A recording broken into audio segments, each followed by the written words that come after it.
Hello everyone, welcome to cook and crave cooking channel.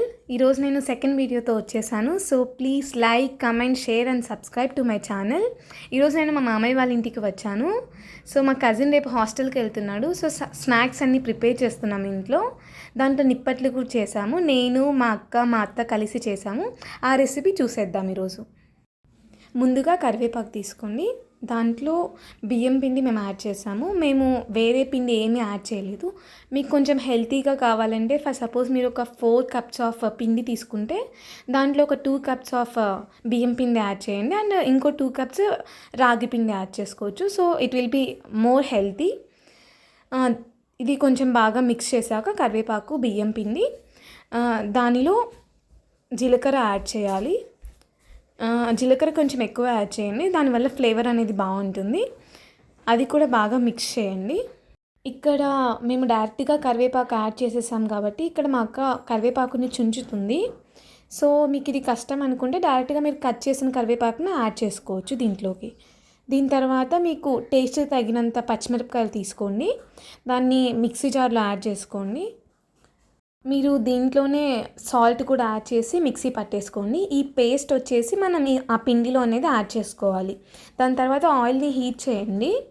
ఆ heat చేసిన ఆయిల్ని డైరెక్ట్గా తీసుకెళ్ళి ఆ పిండిలో యాడ్ చేసేయండి.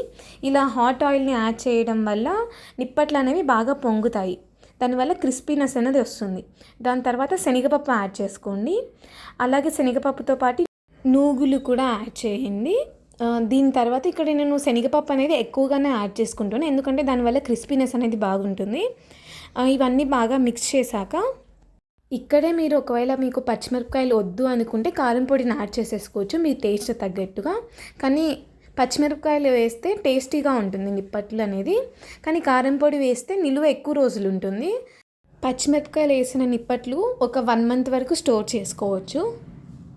ఇప్పుడు ఆ పిండిలో మిర్చి పేస్ట్ని బాగా మిక్స్ చేయండి. దీని తర్వాత వాటర్ని మనం స్లోగా యాడ్ చేసుకుంటూ పిండిని కలుపుకోవాలన్నమాట. పిండిని ఎంత బాగా కలపాలంటే ఒక చపాతీ పిండి కలిపితే మనకి ఏ కన్సిస్టెన్సీ వస్తుందో అదే కన్సిస్టెన్సీలో వచ్చేంత వరకు స్లోగా వాటర్ పోస్తూ పిండిని కలపాలి. పిండిని అలా స్లోగా కలుపుతూనే ఉండండి, ఎక్కువ వాటర్ పోసేయకండి అట్ ఏ టైంగా. ఎంత స్లోగా, ఎంత నిదానంగా కలిపితే పిండి కన్సిస్టెన్సీ అనేది అంత పర్ఫెక్ట్గా వస్తుంది. మీకు పిండి తెలియాలంటే పర్ఫెక్ట్గా వచ్చిందో లేదో అలా ముద్ద చేసి ఒకసారి హ్యాండ్ మీద అలా ప్రెస్ చేసుకొని చూడండి. ఒకవేళ అది చపాతీ పిండి కన్సిస్టెన్సీ కాకపోతే మనకు తెలుస్తుంది అది ఆ కన్సిస్టెన్సీలో లేదు అన్నప్పుడు మళ్ళీ ఇంకా కొంచెం వాటర్ యాడ్ చేసుకొని అలా కలపండి. పిండిని ఇలా కలిపాక ఇప్పుడు కొత్తిమీర, సన్నగా తరిగిన కొత్తిమీరని యాడ్ చేసుకోండి. ఇప్పుడు ఇక్కడ మీరు కొత్తిమీరని కూడా బాగా మిక్స్ చేసిన తర్వాత సాల్ట్, కారం ఇది చెక్ చేసుకోవాలి. ఒకవేళ మీకు కారం అనేది సరిపోకపోతే పచ్చిమిరపకాయల్ని మళ్ళీ మిక్సీ పట్టి ఆ పేస్ట్ని మళ్ళీ యాడ్ చేసుకోండి. ఒకవేళ సాల్ట్ కూడా సరిపోకపోతే సాల్ట్ని కూడా అడ్జస్ట్ చేసుకోండి. పిండి అనేది చూసారా, చపాతీ పిండి కన్సిస్టెన్సీయే వచ్చింది. ఇక్కడితో పిండి కలపడం ఆపుతాం. ఏదైనా ఒక ట్రాన్స్పరెంట్ పేపర్ కానీ ఒక కవర్ని కానీ తీసుకొని దాన్ని కట్ చేసి దానికి ఆయిల్ అనేది అప్లై చేయాలి. పిండిని ఉండలుగా చేసుకోండి. దాని తర్వాత ఆయిల్ని హీట్ చేయాలి. ఆయిల్ అనేది మీడియం ఫ్లేమ్లో పెడితే మంచిది, ఎందుకంటే మీడియం ఫ్లేమ్లో పెట్టడం వల్ల పిండి నిప్పట్లు అనేది బాగా కాలుతాయి. సో క్రిస్పీగా వస్తుంది మనకి. ఇలా వీడియోలో చూపించే విధంగా ఆ ఉండలు అనేది ఇలా ఒత్తుకోండి చేత్తో నీట్గా రౌండ్ షేప్ వచ్చేలాగా.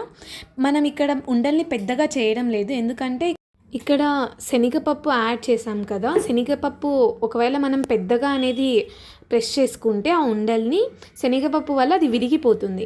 సో మ్యాక్సిమం వీడియోలో చూపించేంత సైజులో చేసుకుంటే సరిపోతుంది. ఒక మీడియం సైజ్ సర్కిల్లో చేసుకుంటే సరిపోతుంది. దాని తర్వాత ఆయిల్లో వేయండి. ఆయిల్లో వేసిన వెంటనే తిప్పకండి, ఎందుకంటే అది విరిగిపోతుంది వెంటనే తిప్పితే. ఒక 2 minutes ఫ్రై అవ్వనివ్వండి ఆయిల్లో. దాని తర్వాత నిదానంగా ఫ్లిప్ చేయండి. ఇక్కడ స్టవ్ అనేది హై ఫ్లేమ్లో అస్సలు ఉంచకండి, మీడియంలోనే ఉంచండి. నిదానంగా తిప్పుతూ విరగకుండా నిప్పట్లని చూసుకుంటూ తిప్పండి. గోల్డెన్ బ్రౌన్ వచ్చేంత వరకు నిదానంగా ఫ్రై చేసుకోండి, అటు ఇటు తిప్పుకుంటూ. ఒకవేళ మీకు ఎక్స్పీరియన్స్ ఉంటే ఇలా ఫ్రై చేయడంలో అట్ ఏ టైం మీరు 3-4 వేసుకొని ఫ్రై చేసేసుకోవచ్చు. ఒకవేళ మీరు 3-4 వేసినప్పుడు కూడా నిదానంగా ఒక్కొక్కటి ఫ్లిప్ చేస్తూ ఫ్రై నిదానంగా చేసుకోండి. ఒకవేళ మీకు ఎక్స్పీరియన్స్ లేకపోతే ఒక్కొక్కటే వేసుకొని ఫ్రై చేసుకోండి. ఇప్పుడు మీరు ఒక ప్లేట్ మీద న్యూస్ పేపర్ అనేది వేసుకోండి. దాని మీద ఈ కాల్చిన నిప్పట్లు వేయండి. సో పేపర్ వేయడం వల్ల ఆ నిప్పట్లలో ఉన్న ఆయిల్ అనేది పేపర్ అబ్జర్వ్ చేసుకుంటుంది. అంతే అండి, నిప్పట్లు రెడీ. త్వరలోనే మరొక రెసిపీతో కలుద్దాం. So please do like, comment and subscribe my channel. అందరికీ బాయ్.